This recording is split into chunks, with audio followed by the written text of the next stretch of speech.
Alright, what's up y'all? We're back with the Season 3, Week 2 weekly recap. I'm joined by Doomshroom. Hello. Hello. And it's just the two of us today. We kind of taking the opposite as last week. Instead of like 17 motherfuckers, we got two, just the OG squad. So we'll just run through these motherfuckers just real quick like. Yep, let's do this. First we have ReaperJinkai, aka Sean, versus Javi, aka Sweet Potato, aka Chicken Tender. And let's just jump right in. AKA the Catfish. AKA Javi got catfished, of course, yes. Earth Power just immediately just does one dick load to Fortress. And he gets the rocks up. Just the way Yavi's been using this Lando, I do like that custom set though. Like, yeah. If he wasn't getting Life Orb recoil, this thing would just be absolutely monstering. Right, for real. I'm glad we banned its ability though. Fuck that. Oh yeah, there's a reason it went Ubers. Right. And Skull doesn't burn, which is unfortunate, but hey, it only burns 90% of the time. Yeah, 30% of the time it burns every time.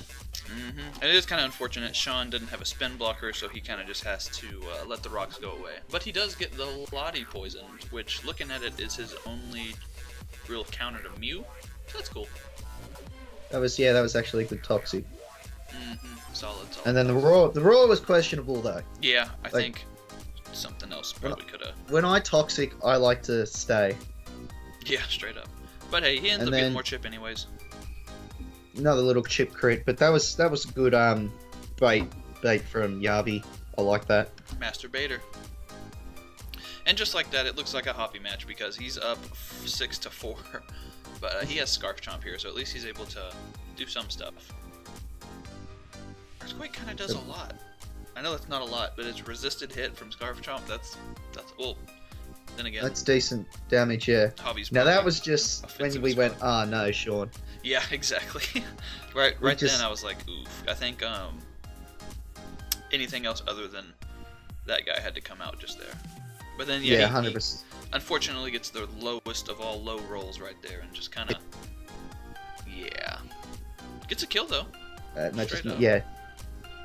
Gets the Garchomp kill. Yeah, just in hindsight, don't send in a 4x weak Grassmon into a Grassmon. Well, at that point, it looked like he was second it because he knew Mew was probably his win con, but yeah, that wasn't. But like, long term, even if you had clicked Shadow Claw, Mew eats up a Shadow Claw better than a Gastro would have eaten up a Power Whip. So. Oh yeah, easy. Yeah, he was max HP Mew. Yeah, so. This was actually pretty funny though. I like how he stayed in, so the Landorus dies to Life Orb. So that didn't even technically count as a kill for Sean. That's so fucked up. It's still good though. I like that play. No, definitely good. That was, I think, his only play. And then Weevil, you knew it was clicking Ice Shard. Yep. You could have preserved there. Like, I know you're back against the wall and it's a Weevil and it's gonna dick Mew anyway, but... Yeah, if Mew didn't die to an Ice Shard. If Mew didn't have to take a Draco, it might have been able to do something, because it was Z-move, so Knockoff probably wouldn't have killed. And I think he had Fire Blast, which would have dunked on Weavile, but even then, it's just differential at that point. Yeah, exactly. But good game to Javi and Sean. Javi does take the 4-0, and he's undefeated. I know it's only week 2, so that doesn't mean much, but Javi's looking like a threat.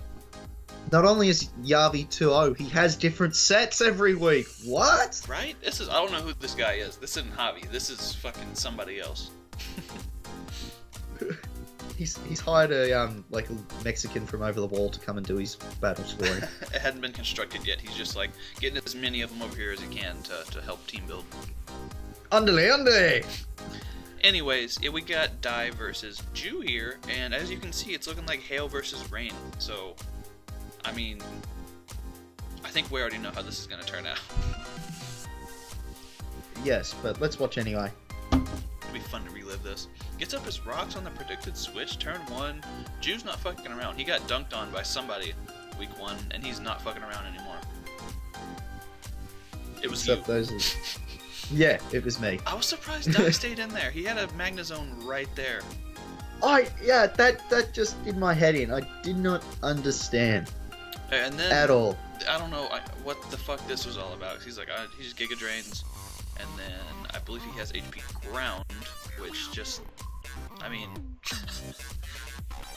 Yeah, that's good prep, but still. And then the vault switch, like, Of all things. does he not have flash cannon or hidden power? Like, anything. Right.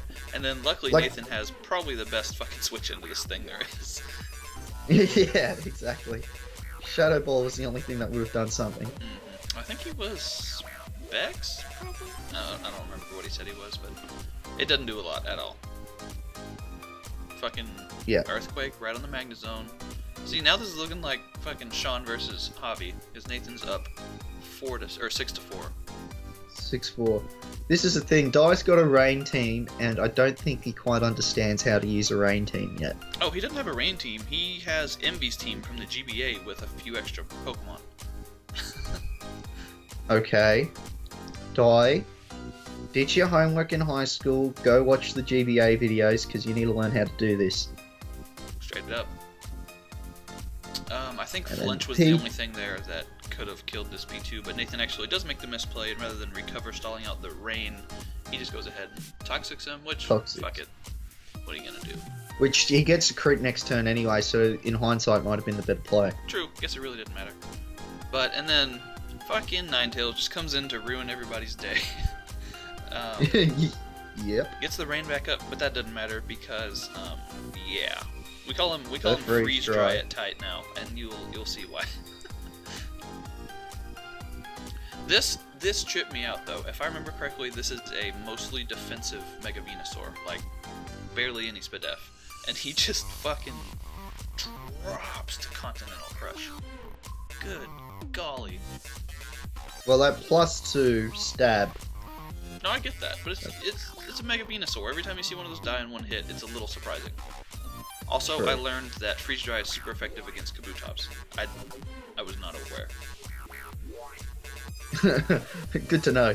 But let's be real, how many times are you using Kabutops or versing Kabutops? Like, Yeah, pretty much never. I don't have a Freeze Dry mon, so whenever I play Die, we'll figure something out. But yeah, that's I'm seriously contemplating just drafting a Freeze Drymon for that week versus Die. I think everyone had that thought. Like whenever they saw these first couple weeks, they were like, "Oh shit, Rain is really good," unless. Yeah, get rid of Magnezone and it loses. Right. Shuka does not save him though, but at this point, game's over. He just gotta click Freeze Yeah, Dry he's one more time. toxic. He can get Hail up to stall out if he has to. Mhm. Or he can just freeze dry it. Freeze Druid. And So that was yeah, that's how we learned what happens when Hail plays Rain.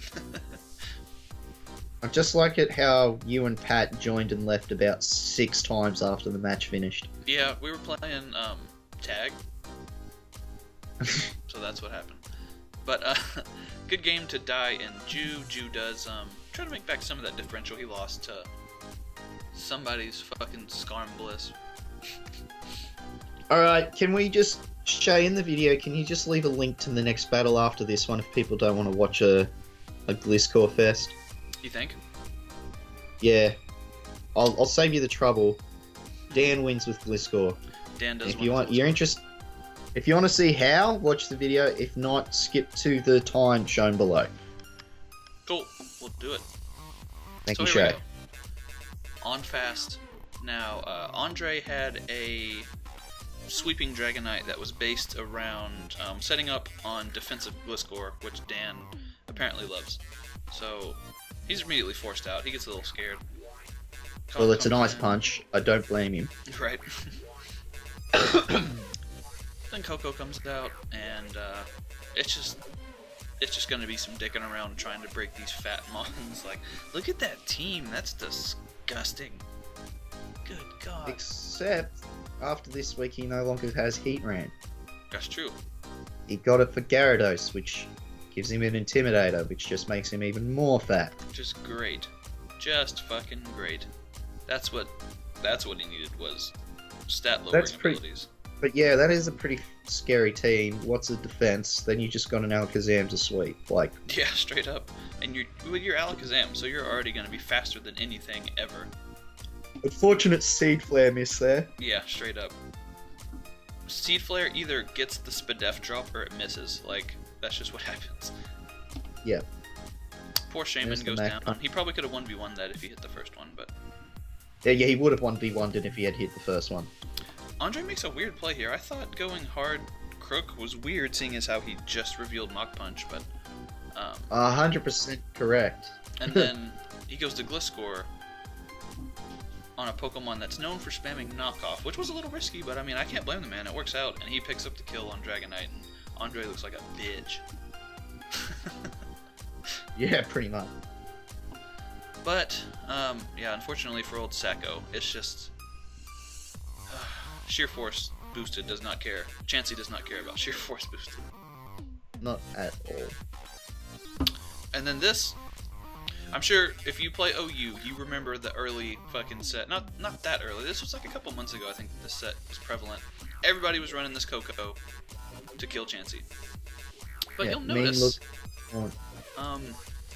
Andre actually has a bit of a problem killing the Chansey. He ran this set past me when he was building for Dan, and I went, I don't mind it trapping Chansey, however, you need an attacking move to finish it off. Yep. I straight up told him that. Nature's Madness will wear him down, but it won't kill him. He's like, nah, I'll be fine. No. Yeah. I remember talking to him about it too, and it was like, basically you gotta either wear it down to where it dies to hazards, or you gotta pursuit it or some shit, but he's Scarf Crook, so pursuing it is kind of shitty because, you know, then you're locked into pursuit, and yeah, you get a Moxie boost, but... Yeah. Moxie boost pursuit is not what you want. Right, especially versus a Conk team, good god. But I really don't agree with this little... the end of this exchange that's about to happen here. This was... he misses Nature's Madness, that's unfortunate, but then rather than roosting up, which you definitely have to do... Oh, he does here, okay. Yeah, he does. Drag it out even further. Pretty much.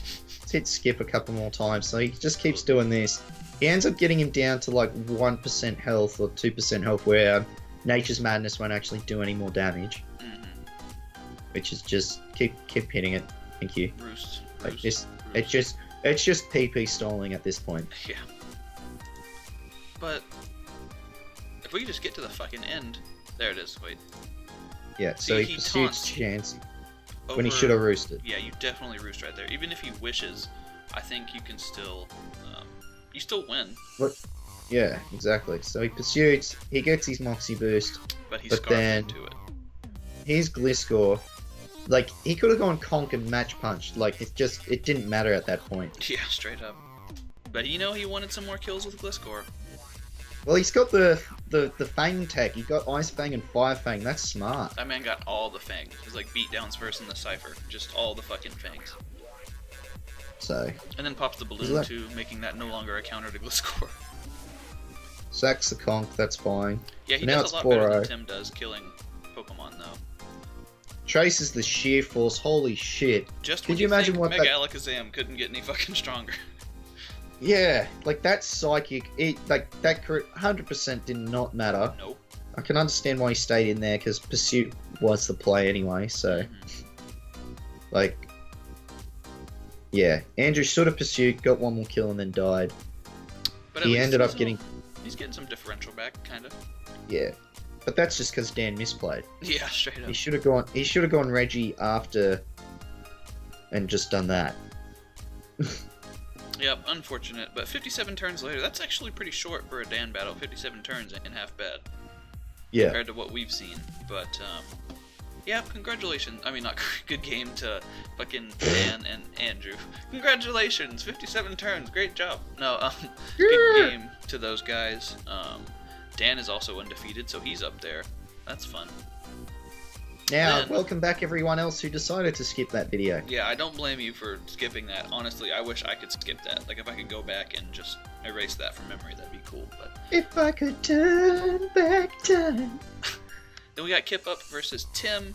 Now, KipUp realized his mistake of not bringing Ditto last time, and he definitely brings the shit out of Ditto. Yeah. Smart man. Stays not Mega Evolved so that he can have the Electric Immunity, which is nifty. Nifty. Lightning Rod, get the attack boost, yeah. Yeah, now, see, he's forced to pump. Yeah. Exactly. So, Ditto on a Rotom is actually a really interesting matchup. Yeah, it's really. wacky. I don't know what he shadow balled there for. I guess just to not have to risk hitting pumps, but Yeah, I'd be hitting pumps like every day, like trying to hit pumps every day of the week. trying to hit pumps, trying to hit willows. Miss the willow, which is unfortunate. Would have been a nice little bit of chip, but at the end of the day, probably not doing much to a Manectric. Right. And then, yeah, there's the pump on Celesteela, which is always nice. It's just actually a solid amount of damage because Celesteela is not rocking the lefties there. Right. So you just got to watch out for a Leech Seed. Anytime you don't see lefties on Celesteela, that should immediately scare the shit out of you. But as far as Tim should see here, he should see KipUp's really playing around his Rotom and should have preserved this, I think. Yeah, 100%. This was the only thing. Like if a man's brought out 4 of his 6 Mons against this, you definitely should have tried to keep it there.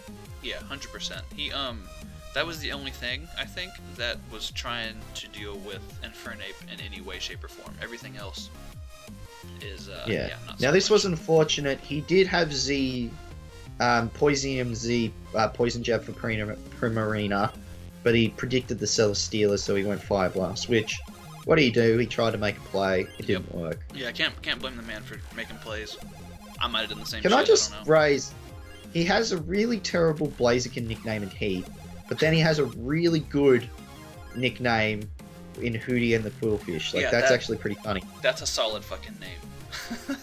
Yeah, like what's the go here? Like you've got too much variance. Manectric's just up in this house doing its thing. I think, okay, this was weird to me too, because I think at this point, Tim was so far in the back, the only way he was going to come back was if he went to fucking Mawile right here in SD, like on the lowered special attack Manectric. Again, agree.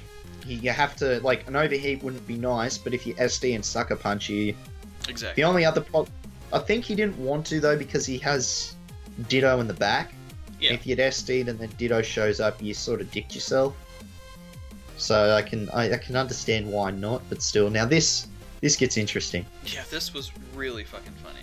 Surf. So he gets Kills Surf. Now he's Life Orb, which is unusual, but not unheard of. Predicts the Infernape U-turn, just stays in. I guess he like didn't close have much combat of a switch in cleaned anyways. up the rest of his team. Yeah, straight So up. that was unnecessary.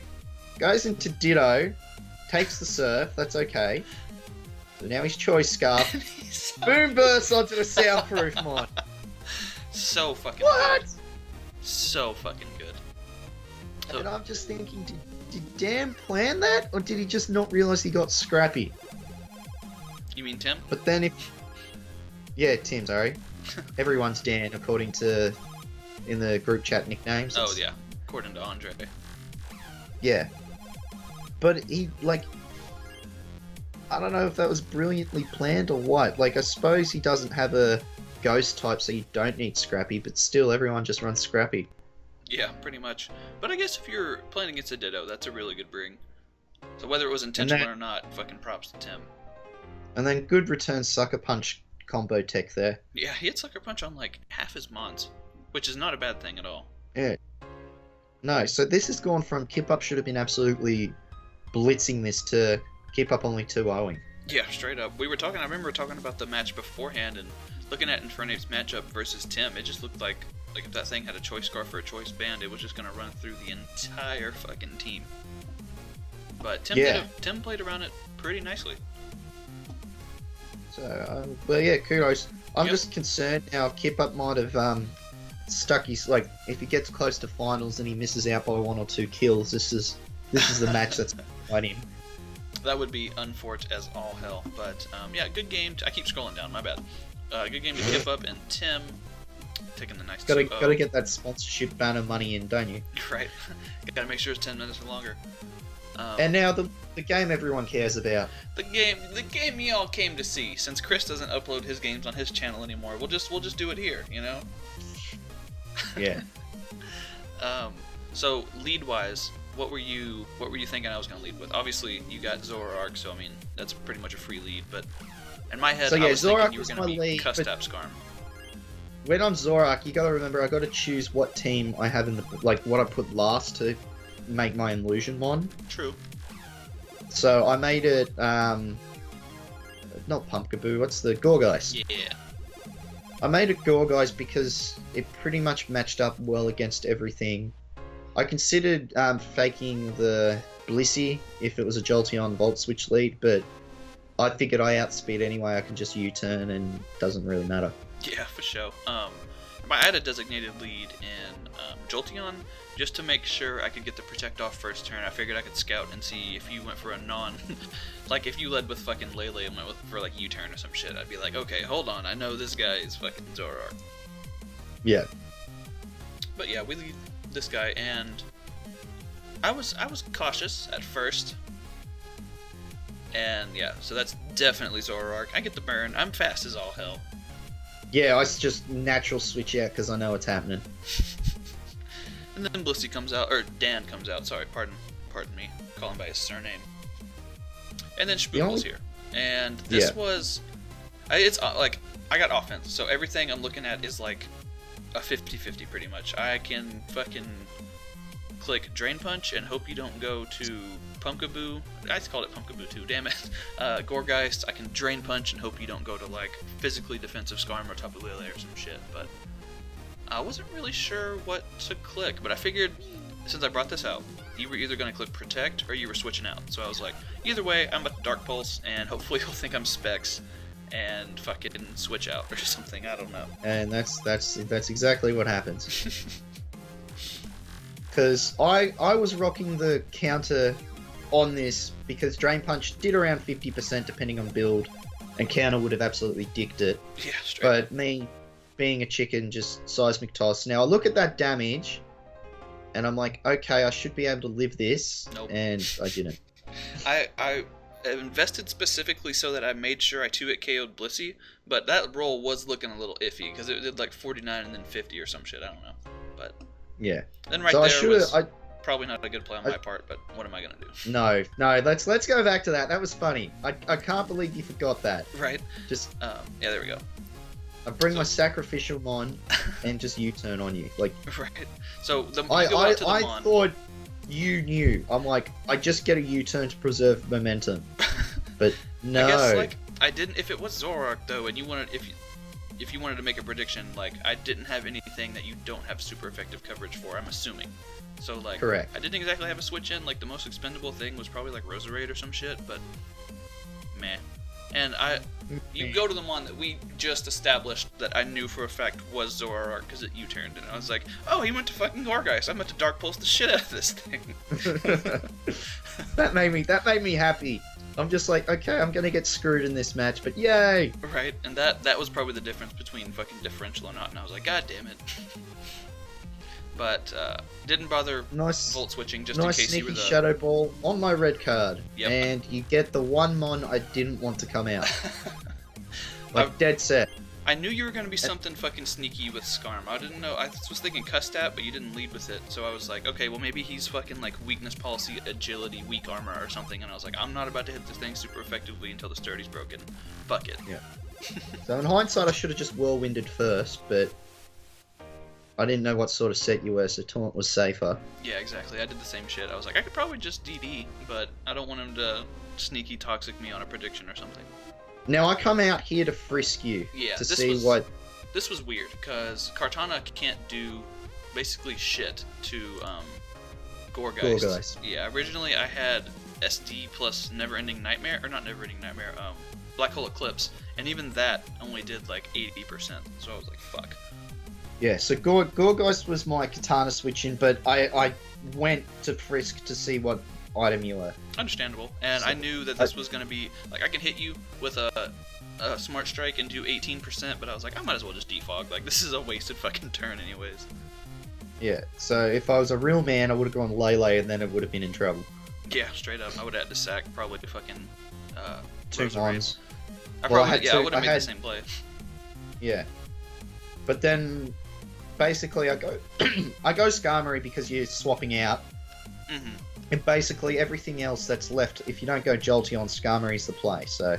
Yeah. So, this was weird to me, though, because this is whenever it all glitched, and you had two Skarmories and Zoroark on the side, I believe, and I was like, I had to write down what 6 Pokemon you had because they were not there. It like confused the living shit out of me.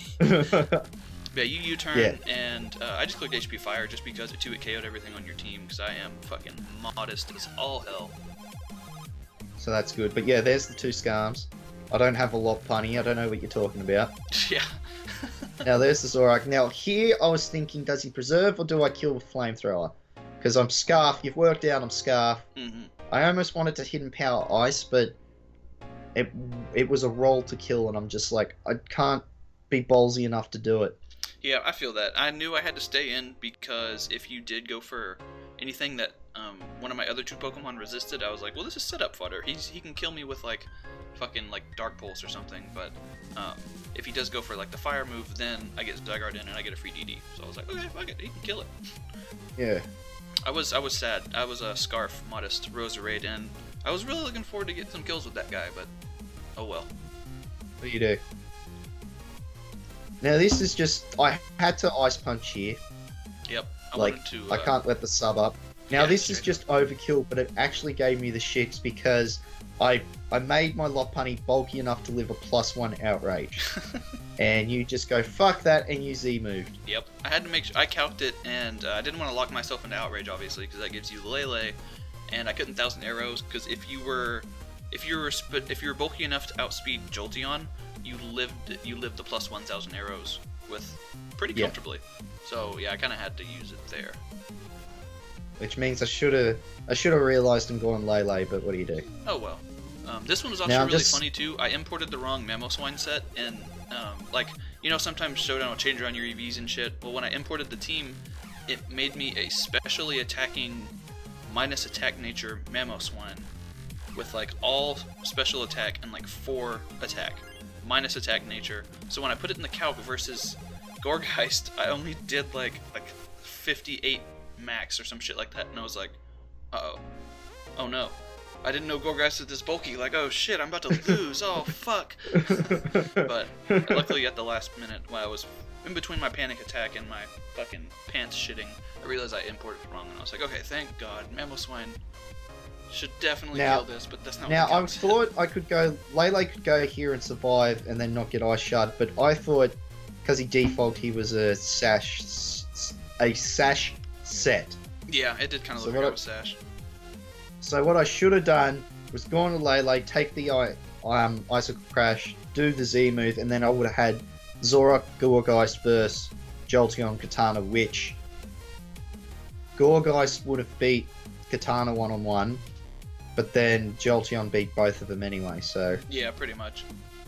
I actually didn't have anything to touch Zoroark, but as long as... I think I was really bulky on Jolteon too, so I think that guy ate a hit from one of the 2 regardless, and then, yeah.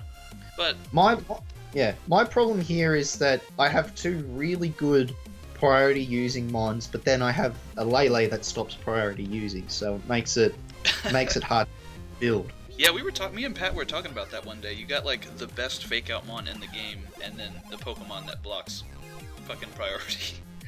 Well, I wanted to use Lopunny, that was my team building, but then when it came to me in draft, and there was a Lele there, I'm like, I can't give Lele to fucking Shaden. I just couldn't do it. That's fair. I mean... like, I would happily trade Jirachi for Tapu Lele with Pat, if he's watching this. If he's please watching this, please trade me. But still. But so we actually have a full lineup on the kill mons as well as the standings.